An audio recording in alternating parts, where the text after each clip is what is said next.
Si el hombre muere, ¿volverá a vivir? ¿Qué significa estar ausente del cuerpo y presente con el Señor? ¿Fue Jesús con el ladrón al paraíso el Viernes Santo? ¿Claman en realidad las almas de los muertos debajo del altar?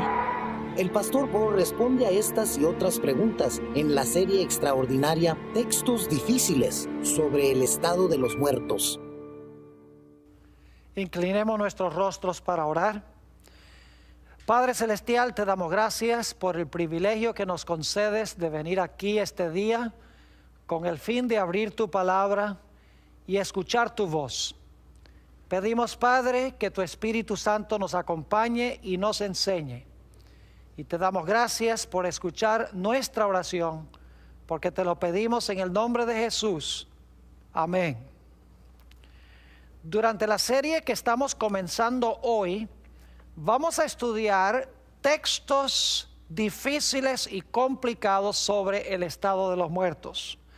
Vamos a analizar versículos tales como el rico y Lázaro, el ladrón en la cruz. Vamos a analizar el pasaje sobre la pitonisa de Endor, pasajes del apóstol Pablo donde habla de estar ausente del cuerpo y presente con el Señor. Vamos a hablar sobre las almas que claman debajo del altar y los muertos que están parados delante de Dios. Son textos difíciles de entender en la Sagrada Escritura.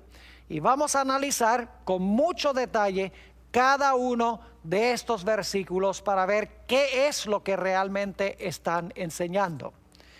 Pero el tema que queremos tratar en nuestro estudio de hoy se titula El árbol de la inmortalidad. Y queremos comenzar nuestro estudio abriendo nuestras Biblias al libro de Génesis, el primer libro de la Sagrada Escritura, el capítulo 2 y el versículo 7. Génesis, el capítulo 2 y el versículo 7. Aquí encontramos que Moisés, quien escribió el libro de Génesis, está hablando sobre la creación de la vida. Y dice así: entonces Jehová Dios formó al hombre del polvo de la tierra y sopló en su nariz aliento de vida, y fue el hombre un ser viviente. Quiero que noten de qué está compuesto el hombre. Dice que Dios formó el cuerpo del hombre de polvo, luego puso en su nariz el aliento de vida o el espíritu de vida, y como resultado, cuando se unió el polvo con el aliento, dice la Biblia que el hombre fue un ser viviente. O como dicen algunas versiones, fue el hombre un alma viviente.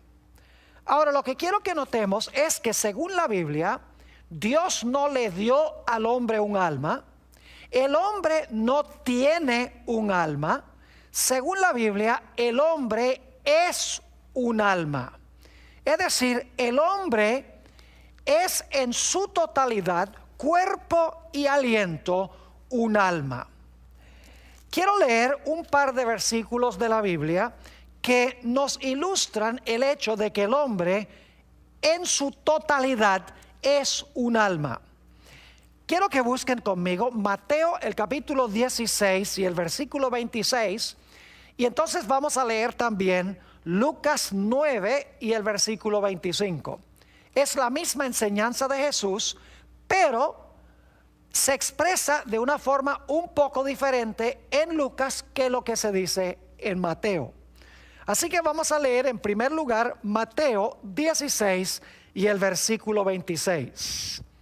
Dice allí Jesús: porque ¿qué aprovechará el hombre si ganare todo el mundo y perdiere su alma? ¿O qué recompensa dará el hombre por su alma? Noten que Jesús dos veces dice aquí: ¿de qué vale que el hombre gane todo el mundo y perdiere su alma? Y luego dice: ¿o qué recompensa dará el hombre por su alma? Y algunas personas piensan, bueno, ve que el hombre sí tiene un alma por dentro. Jesús dijo que el hombre tenía un alma. Pero cuando nosotros comparamos Lucas 9:25, nos damos cuenta que el alma no es una parte del hombre, el alma es el hombre en su totalidad. Vamos a comparar el Evangelio según San Lucas, el capítulo 9 y el versículo 25. Es la misma enseñanza de Jesús, pero expresada en diferentes palabras.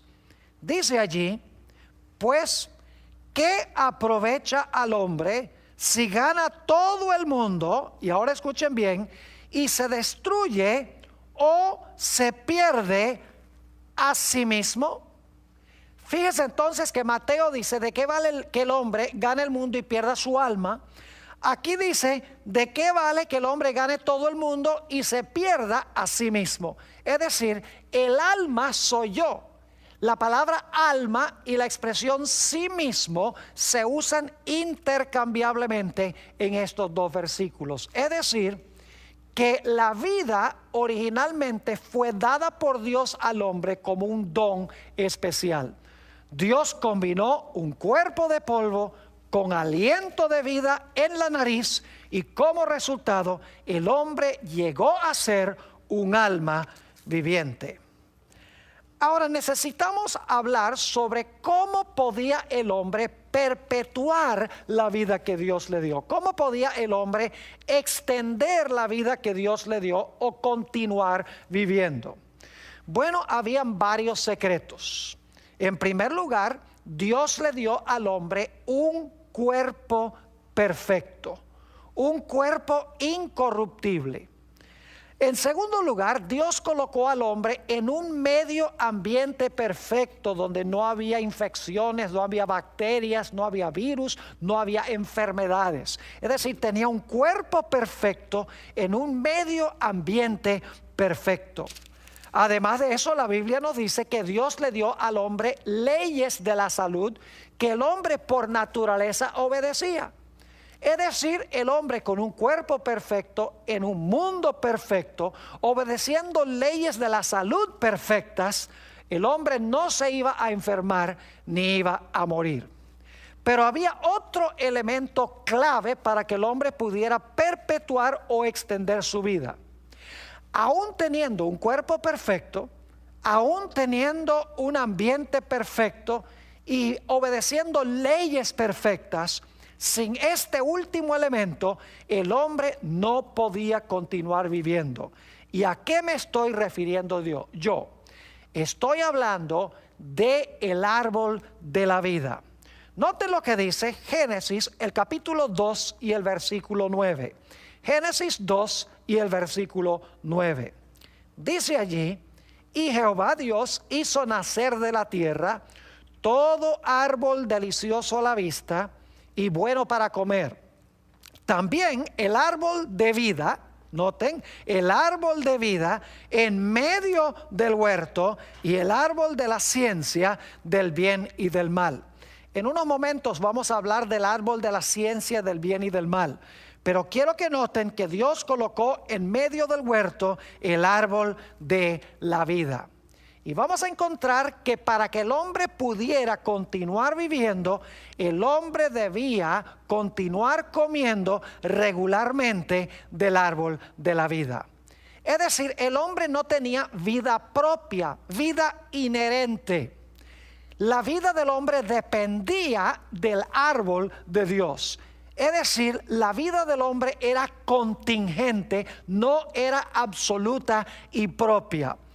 Podríamos pensar del árbol de la vida como un cargador de baterías.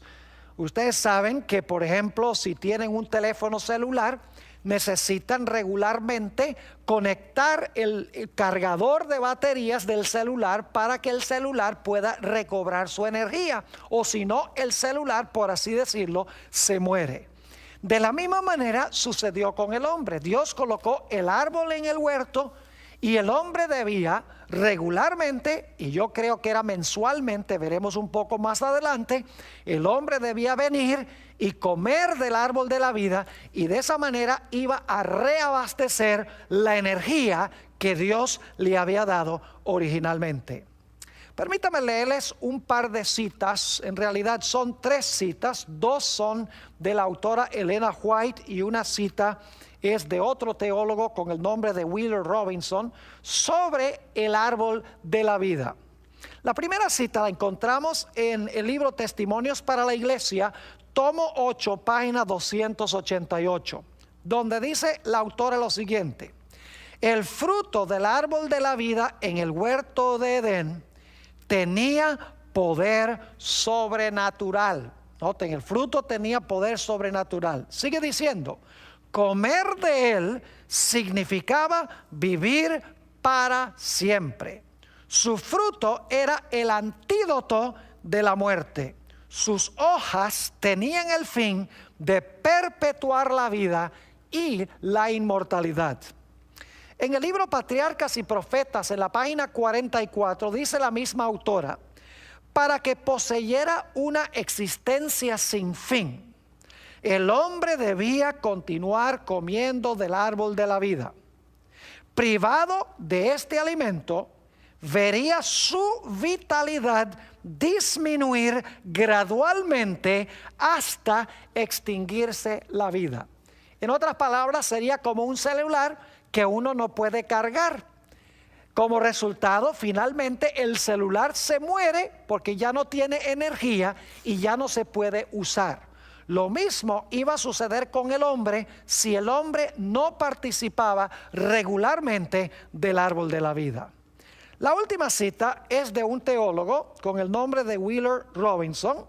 En su libro La doctrina cristiana del hombre dice lo siguiente: según el pensar de Pablo, el hombre era mortal en su naturaleza original, pero con el prospecto de alcanzar la inmortalidad.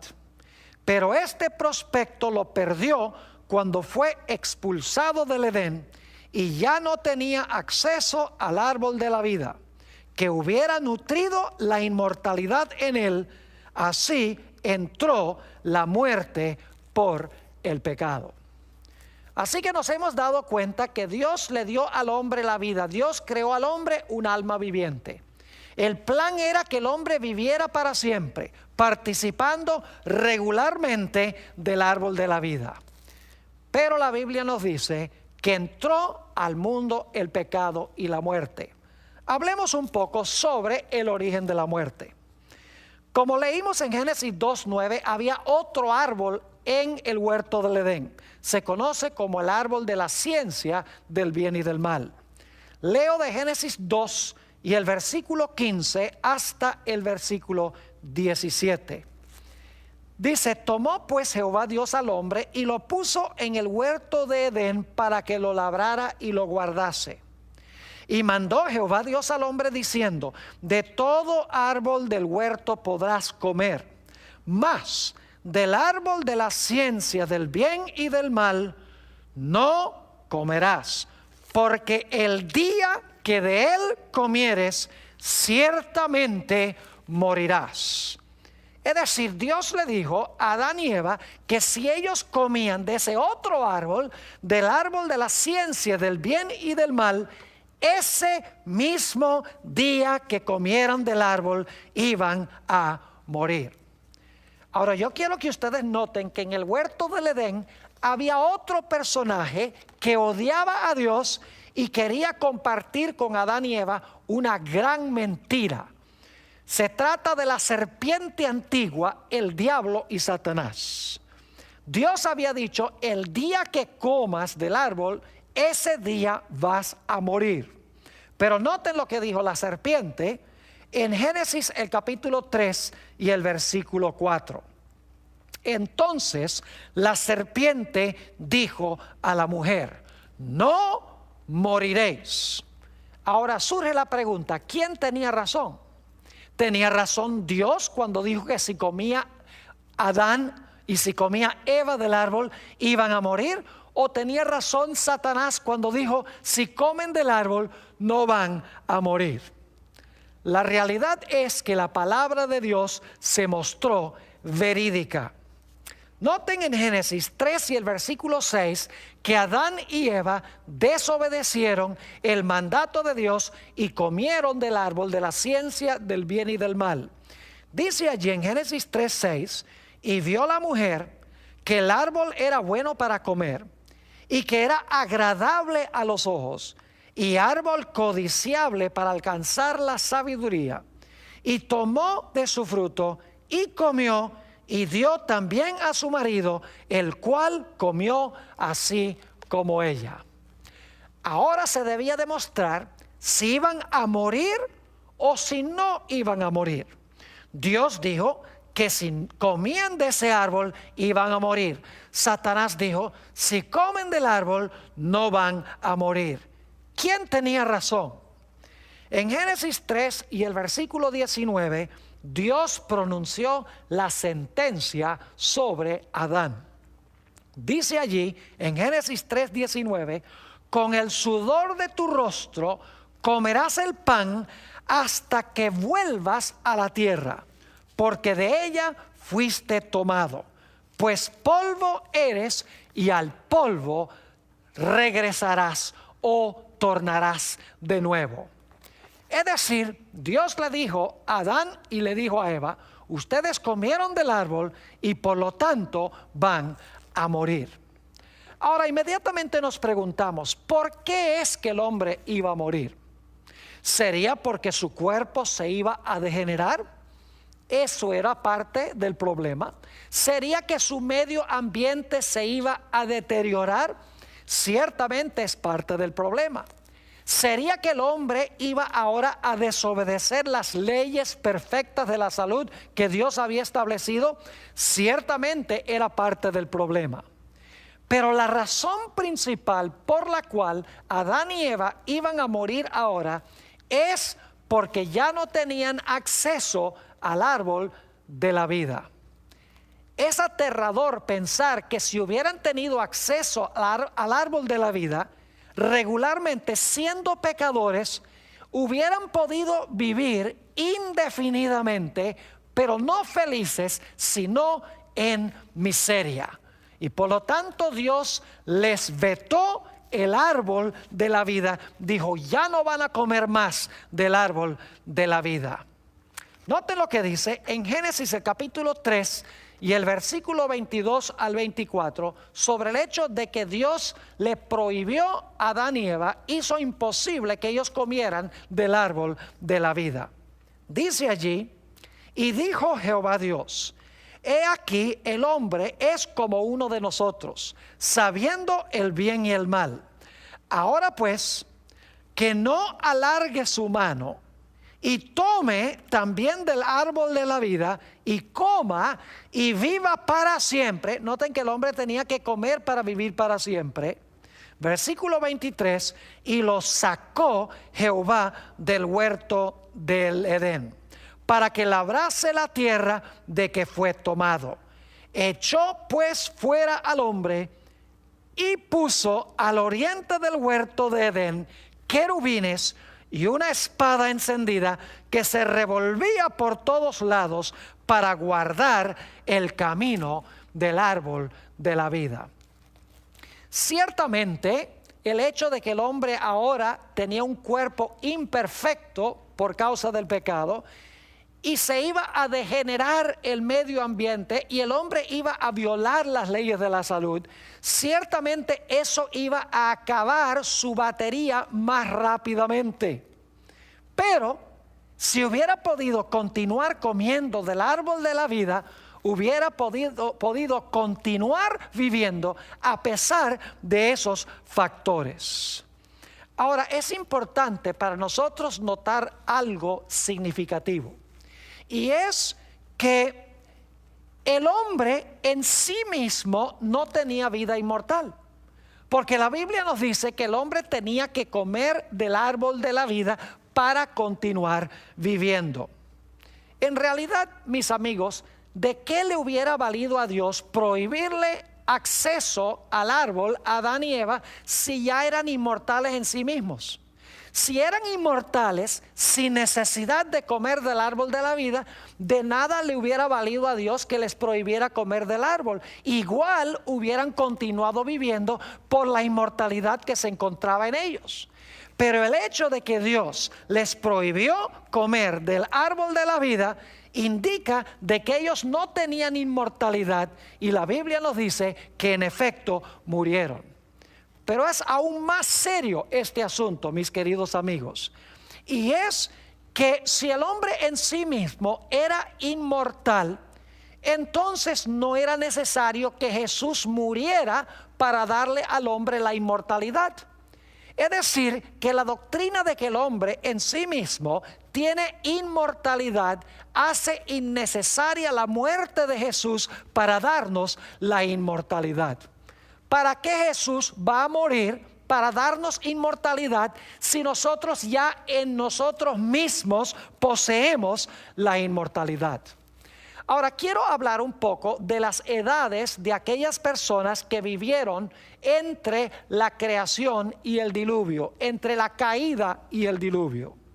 En Génesis, el capítulo 5, tenemos la lista de ciertos héroes antediluvianos.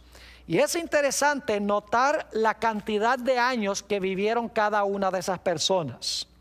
Solamente les voy a mencionar las edades, no vamos a leer los versículos, ustedes pueden leerlo en Génesis el capítulo 5. Dice allí que vivieron hasta tener 930, 912, 905, 910, 895, 962, 969, 777, y Noé vivió hasta tener 950 años. La gente dice, ¿cómo es que esa gente podía vivir tan largo periodo de tiempo?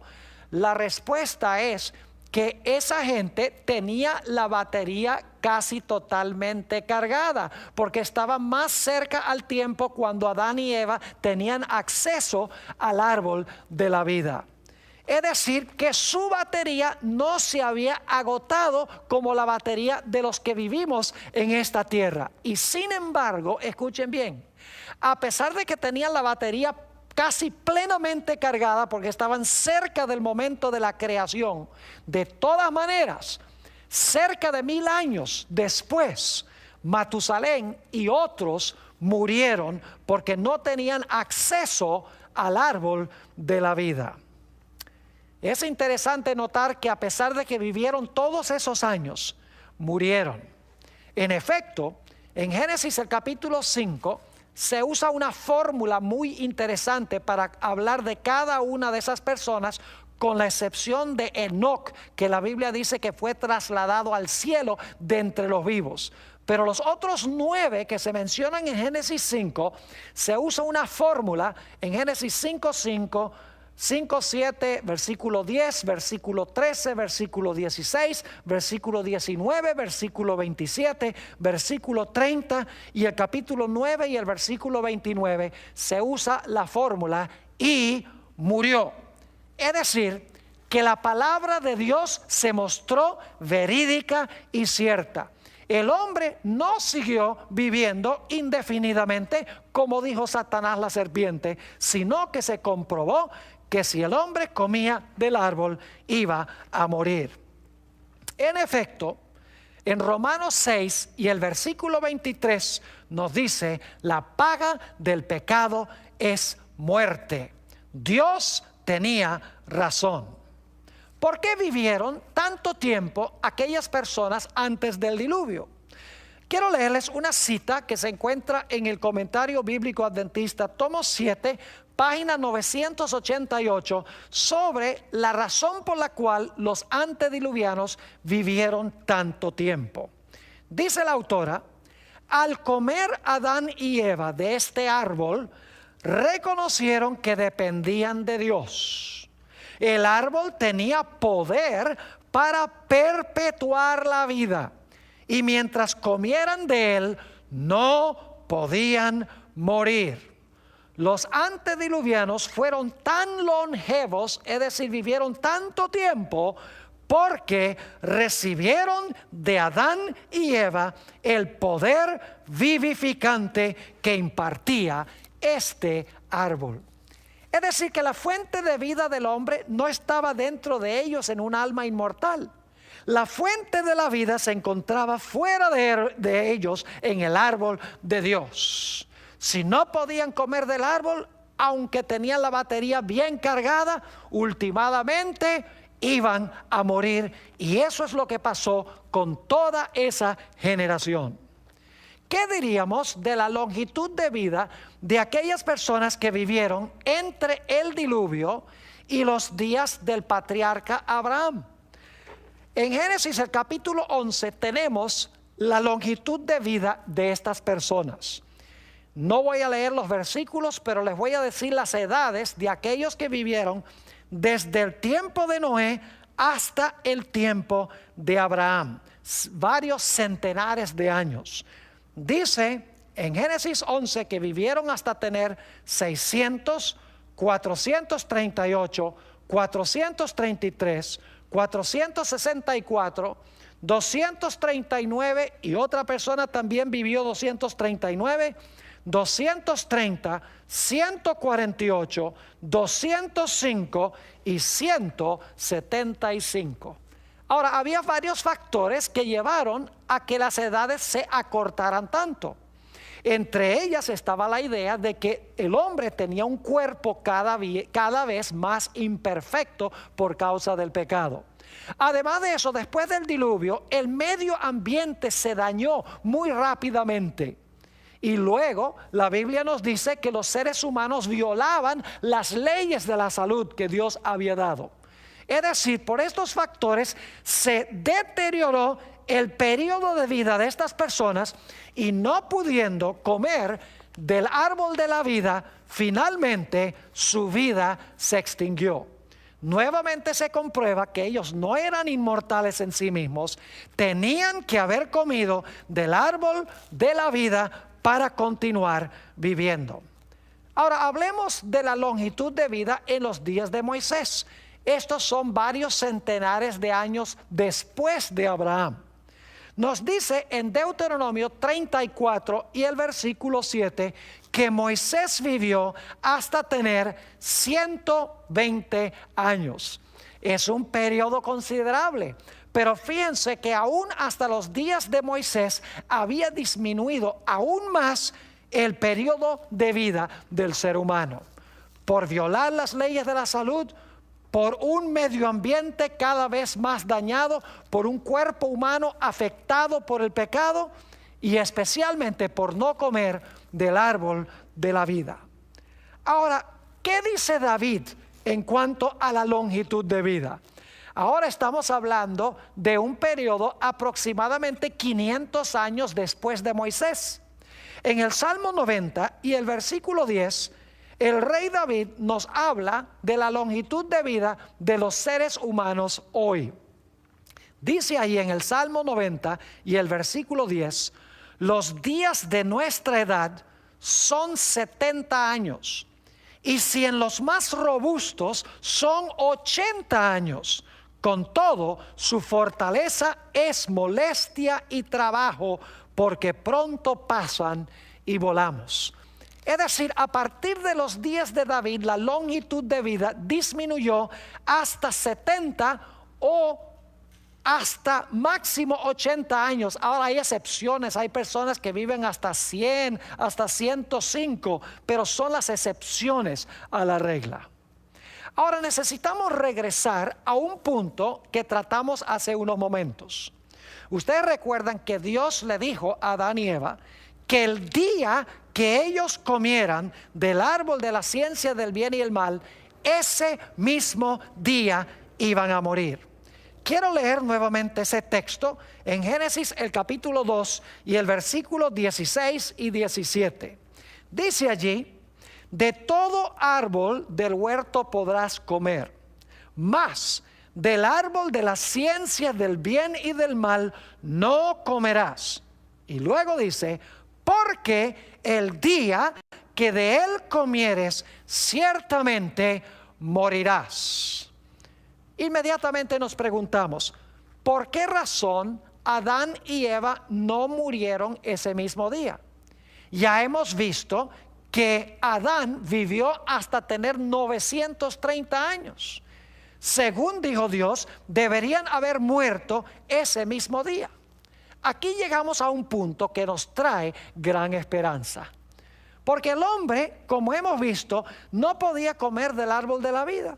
Entonces la pregunta es, ¿tenía el hombre alguna esperanza de poder vivir eternamente a pesar de haber pecado? Nos dice en Génesis el capítulo 3 y el versículo 21 que el mismo día que Adán y Eva pecaron se realizó un evento supremamente importante. Hubo una muerte el día en que Adán y Eva pecaron, pero no fueron ellos. ¿Y por qué no fueron ellos?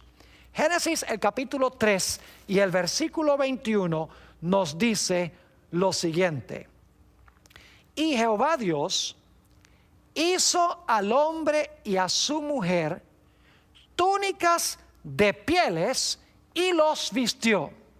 El primer resultado del pecado para Adán y Eva es que quedaron desnudos.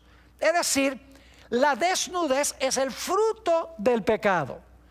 Pero ahora Dios dice que tomó túnicas de pieles para cubrir la desnudez de Adán y Eva. Ahora yo pregunto, ¿qué necesitó suceder para que Dios pudiera tener pieles para cubrir la vergüenza de la desnudez de Adán y Eva? No cabe duda que hubo que sacrificar ese día uno o tal vez dos animales para que se pudieran adquirir las pieles para cubrir la vergüenza de la desnudez del pecado de Adán y Eva. Y esos animales sacrificados ese día en realidad representaban el hecho de que Jesús iba a venir a este mundo, iba a derramar su sangre para cubrir la vergüenza de la desnudez del hombre y darle al hombre nuevamente la esperanza de la inmortalidad. Alguno dirá, pero pastor, ¿por dónde dice la Biblia que el sacrificio de Jesús estaba prefigurado en el sacrificio de ese animal o de esos animales? En el Nuevo Testamento tenemos varios versículos de los cuales quiero leer dos. Primera de Pedro, el capítulo 1 y el versículo 18 hasta el versículo 20. Dice allí el apóstol San Pedro, sabiendo que fuisteis rescatados de vuestra vana manera de vivir, la cual recibisteis de vuestros padres, no con cosas corruptibles, es decir, no fuimos rescatados con cosas corruptibles como oro o plata, sino con la sangre preciosa de Cristo, como de un cordero sin mancha y sin contaminación. Y ahora escuchen bien, ya destinado, es decir, destinado a morir como el cordero, desde antes de la fundación del mundo, pero manifestado en los postreros tiempos por amor de vosotros. Es decir, Jesús se manifestó en la época cuando escribió el apóstol Pedro, pero dice aquí que ya estaba destinado a morir desde antes de la fundación del mundo. Y en Apocalipsis 13 y el versículo 8 tenemos otro versículo que claramente indica de que el plan de salvación había sido elaborado aún antes de que el hombre pecara.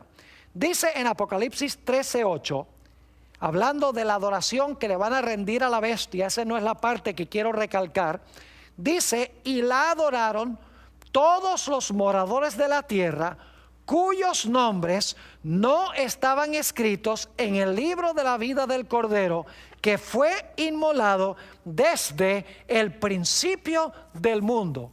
Fíjense que nos dice aquí que el Cordero fue inmolado desde el principio del mundo.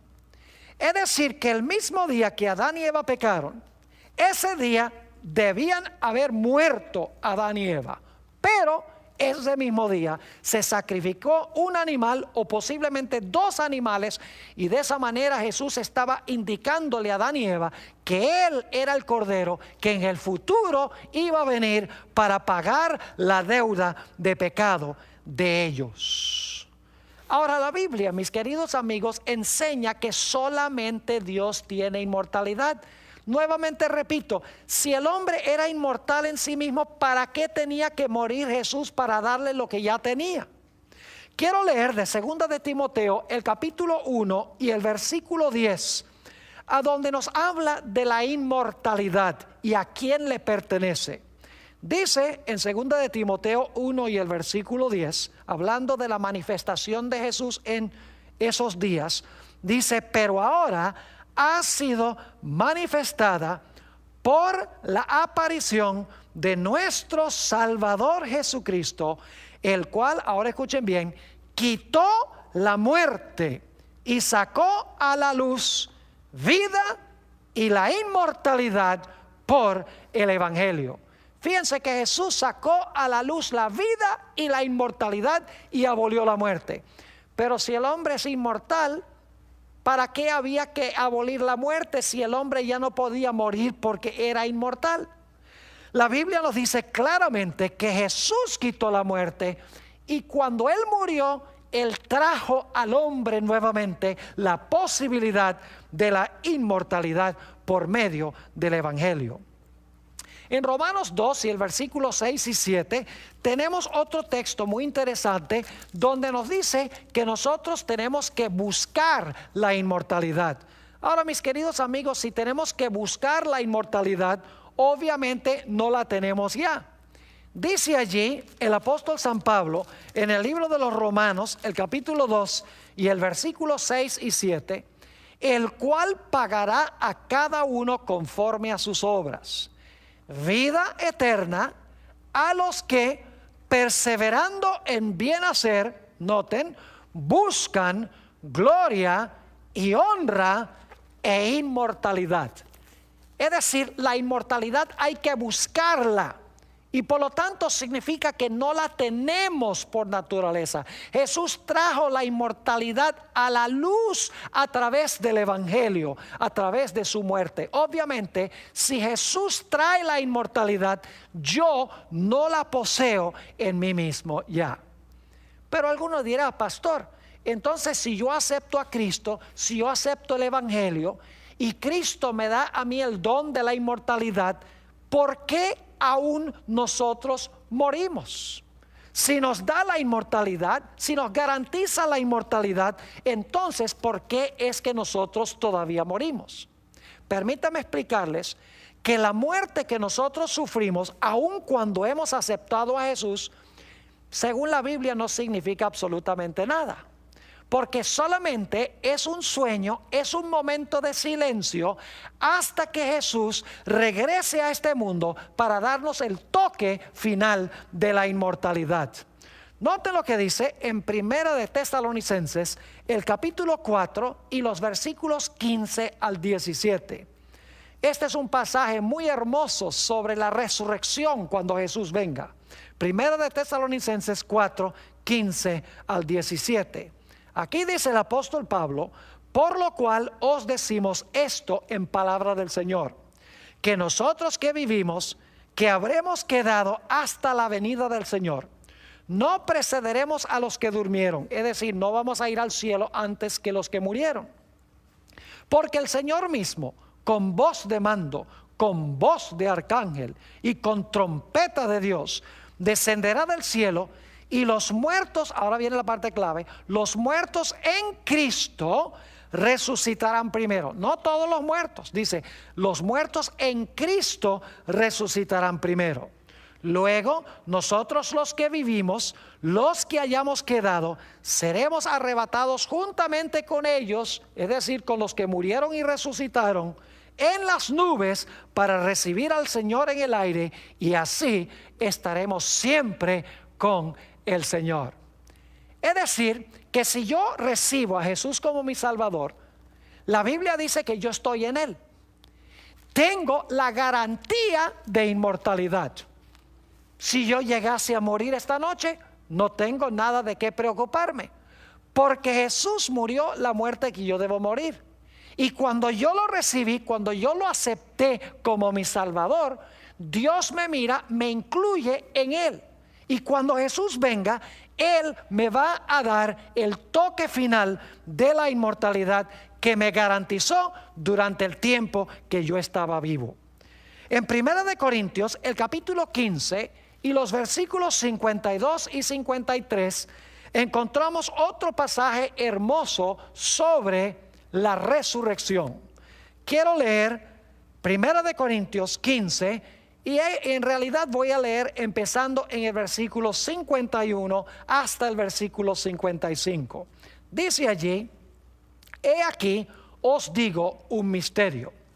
No todos dormiremos, pero todos seremos transformados en un momento, en un abrir y cerrar de ojos, a la final trompeta, es decir, cuando Jesús venga. Y los muertos serán resucitados incorruptibles, y nosotros seremos transformados. Porque es necesario que esto corruptible se vista de incorrupción. ¿Cuándo es que nos vamos a vestir de incorrupción? ¿En el momento cuando morimos? No, es a la final trompeta, según dice aquí. Porque es necesario que esto corruptible se vista de incorrupción, y esto mortal se vista de inmortalidad. Si tenemos que vestirnos de inmortalidad, ¿no la tenemos ya? ¿Cómo puede usted hablar de que la necesidad de vestirnos de inmortalidad si ya somos inmortales?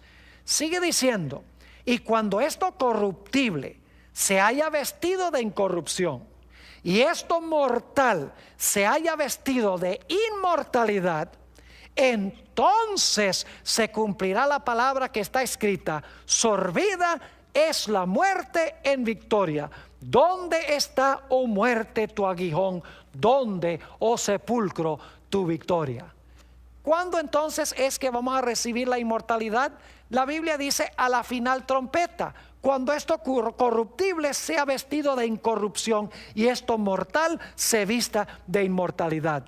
Obviamente yo no soy inmortal si Jesús tiene que venir a darme el toque de inmortalidad.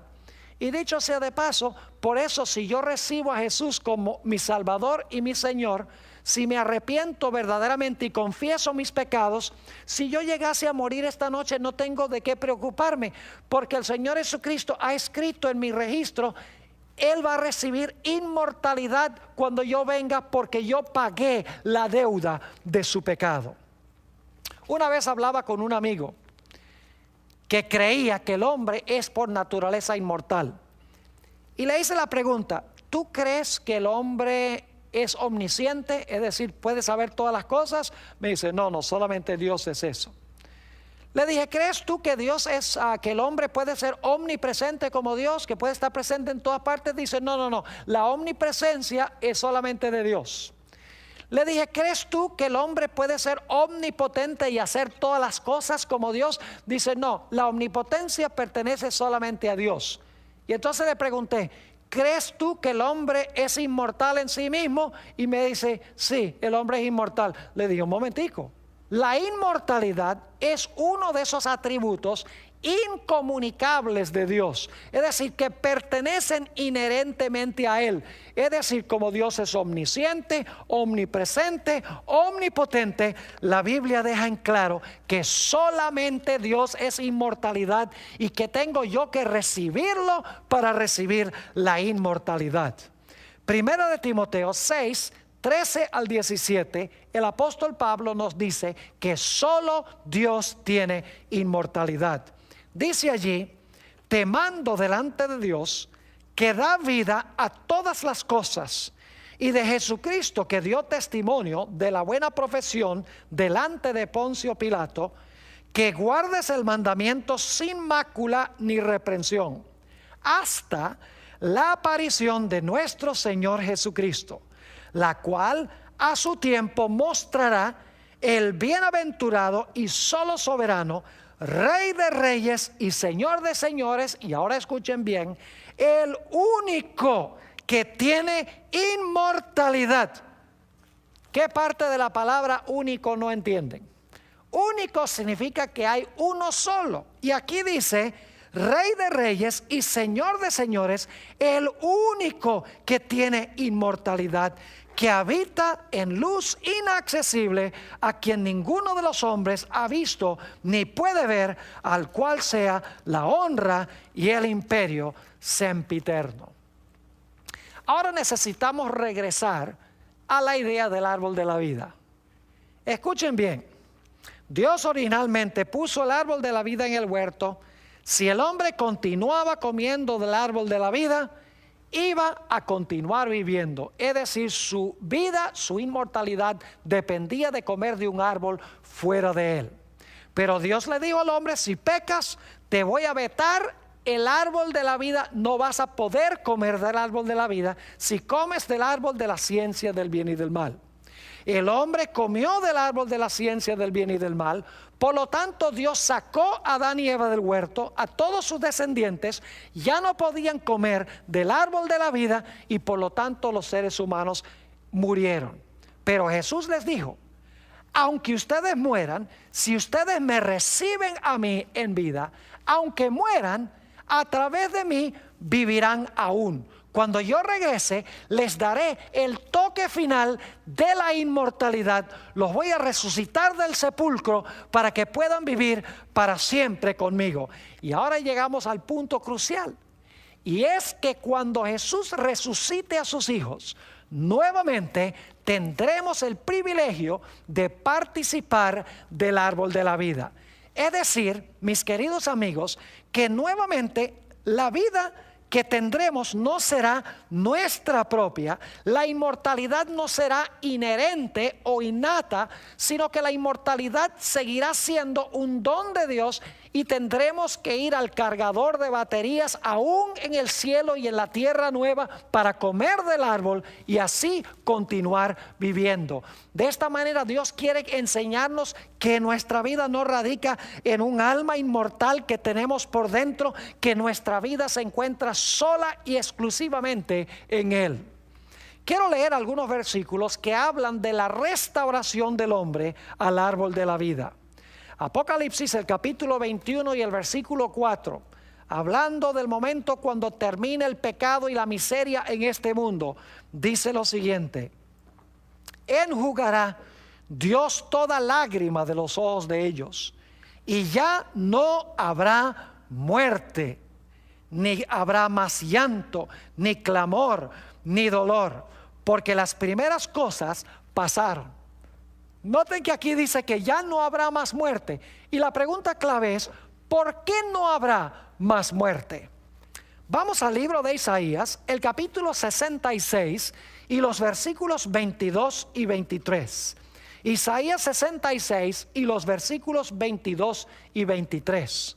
Cuando lleguemos a la Nueva Jerusalén, la Biblia nos enseña que vamos a ir de mes en mes a hacer algo especial allí, y también de sábado en sábado. Dice en Isaías 66, 22 y 23, está hablando Dios: porque como los cielos nuevos y la nueva tierra que yo hago permanecerán delante de mí, dice Jehová, así permanecerá vuestra descendencia y vuestro nombre. Y ahora escuchen bien: y de mes en mes y de día de reposo en día de reposo vendrán todos a adorar delante de mí, dijo Jehová. Ahora, todos sabemos que la razón por la cual el pueblo de Dios va a ir de día de reposo en día de reposo a adorar delante de Jehová es porque en el cielo y en la tierra nueva vamos a guardar el séptimo día sábado que Dios ha hecho desde la creación para conmemorar su grandeza como creador. Pero ¿por qué dice aquí que vamos a ir a adorar a Dios de mes en mes? La respuesta la encontramos en Apocalipsis 22 y el versículo 1 y 2. Mis amigos y hermanos, vamos a ser restaurados nuevamente al árbol de la vida. Y vamos a ir de mes en mes a participar del árbol de la vida para cargar nuestra batería, para que siempre estemos llenos de vitalidad y de energía. Dice en Apocalipsis 22 y el versículo 1 y 2: después me mostró un río limpio de agua de vida, resplandeciente como el cristal, que salía del trono de Dios y del Cordero. en medio de la calle de la ciudad, y a uno y otro lado del río estaba, noten, el árbol de la vida, que produce 12 frutos, dando cada mes su fruto, y las hojas del árbol eran para la sanidad de las naciones. Fíjense que aquí dice que el árbol de la vida produce un fruto nuevo cada mes. Y en Isaías 66 dice que iremos de mes en mes a adorar delante de Jehová. Es decir, vamos a comer mensualmente del árbol de la vida, y así reabasteceremos nuestra energía perpetuamente, inmortales, no en nosotros mismos, sino porque comemos del árbol de Dios. Ahora alguien dirá, pero pastor, ahí sencillamente dice que vamos a ir de mes en mes. Ahí dice solamente que el árbol de la vida produce su fruto cada mes. Allí no dice nada de que vamos a comer de ese árbol. Bueno, noten lo que dice Apocalipsis, el capítulo 2 y el versículo 7. Apocalipsis, el capítulo 2 y el versículo 7. Dice: el que tiene oído, oiga lo que el Espíritu dice a las iglesias. Al que venciere, escuchen bien, le daré a comer del árbol de la vida, el cual está en medio del paraíso de Dios. No solamente vamos a ir cada mes a admirar el árbol de la vida, dice que vamos a ir de mes en mes para comer del árbol de la vida que está en medio del paraíso de Dios. Ahora, ¿cuál es la garantía de que nosotros podremos algún día participar de ese árbol de la vida para continuar viviendo por los siglos de la eternidad? Mis queridos hermanos y amigos, hay una condición, y es que tenemos que recibir a Jesús ahora como nuestro Salvador y Señor. Tenemos que aceptar su vida en lugar de nuestra vida pecaminosa. Tenemos que aceptar su muerte en lugar de la muerte que nosotros debemos sufrir. Es decir, recibiendo a Jesús, puedo tener ahora la garantía de inmortalidad. Y si llego a morir, Jesús cuando venga me va a resucitar y me va a restaurar al árbol de la vida. Podré comer de mes en mes y así vivir por los siglos sin fin. En Juan 3 y el versículo 16, tal vez el versículo más famoso de la Biblia, encontramos estas palabras: porque de tal manera amó Dios al mundo, que ha dado a su Hijo unigénito. Noten esto: para que todo aquel que en Él cree no se pierda, mas tenga vida eterna. Fíjense nuevamente que yo no tengo vida eterna en mí mismo, porque aquí dice que yo tengo que creer en Jesús para recibir la vida eterna. Es más, en 1 de Juan, el capítulo 5 y el versículo 11 y 12, encontramos las siguientes palabras muy significativas. Dice en 1 de Juan 5, 11 y 12, y este es el testimonio, que Dios nos ha dado vida eterna. Y esta vida, ¿dónde está? Bueno, en un alma inmortal que yo tengo por dentro, ¿verdad? Claro que no. Dice nuevamente que Dios nos ha dado vida eterna, y esta vida está en su Hijo. El que tiene al Hijo tiene la vida. El que no tiene al Hijo de Dios no tiene la vida. Es decir, nuestra esperanza de vida no se encuentra en un alma inmortal que está dentro de nosotros, que ni siquiera Dios puede destruir. Nuestra fuente de vida está en tener a Jesús como nuestro Salvador y nuestro Señor. En Gálatas, el capítulo 3 y el versículo 26 y 27, nos habla de cómo podemos nosotros llegar a estar en Jesús.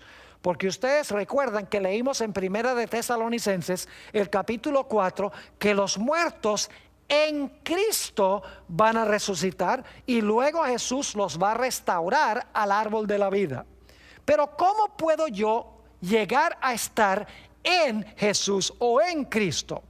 En Gálatas 3, 26 y 27, el apóstol Pablo nos explica cómo podemos llegar a estar en Cristo.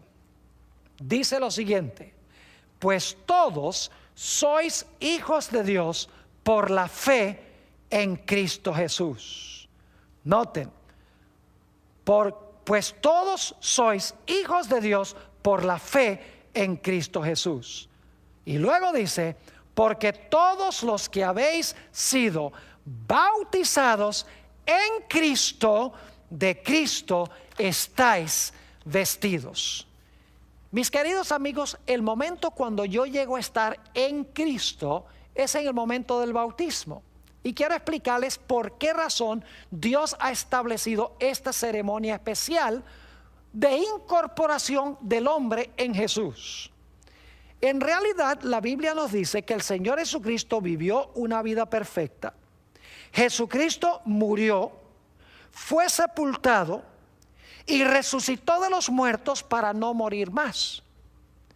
En la ceremonia del bautismo, yo me incorporo a lo que hizo Jesús, porque yo también he vivido una vida llena de pecado, pero cuando recibo a Jesús, la vida perfecta de Él está en lugar de mi vida imperfecta.